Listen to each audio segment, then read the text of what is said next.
A heavy snowstorm is causing misery for Syrian refugees in Lebanon who have already lost so much. Many families can't get help or aid because they aren't registered with the United Nations. Syria's civil war has forced millions of people out of their homes and into refugee camps across the region. Lebanon alone has taken in more than 800,000 Syrians. Most are living in unused buildings or makeshift tents. We were not prepared for such a storm. It surprised us. The tents blew about, letting the rain and snow come in on the little children. We would have preferred to stay in Syria with the shelling. It would have been easier than this storm. It is cold in the rain, and there is nothing else. Hunger and cold weather, and there is nothing, as you can see. I have been here for a week, now living in the rain and snow with no one helping us in anything. No one at all.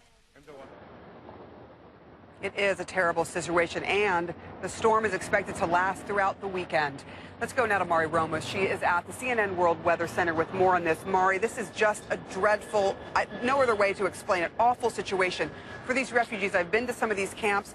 They are, there's just nothing there for them. There's hardly anything to cover themselves up with. A lot of them left with just the clothes on their back.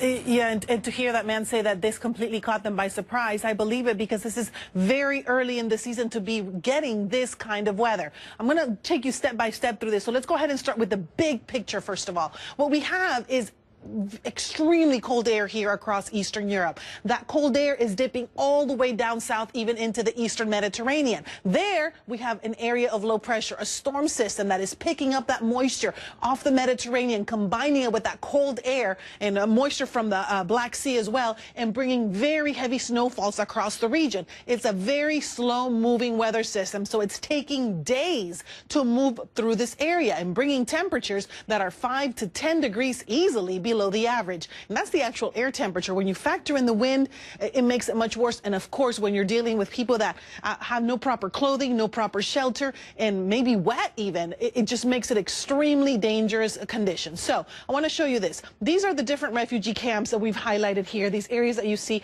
these black tents that are in that area. The camp that we were looking at right there in that report is near this area right here in Lebanon. And these colors that you see on our map are temperatures. The coldest air is this air right here in the deeper blue. The relatively milder air is this greener shades that are here toward the edge of the map. As we go through the next couple of days, what's going to happen is we're going to see temperatures slightly more moderate than what we've had. And so you see a few more greens on the map as opposed to some of those deeper blues. But that's still going to be extremely cold conditions. As we head into here, that was the report that we just heard from Zali. The average temperature this time of year is 14 degrees. That's the daytime high. The low is 4.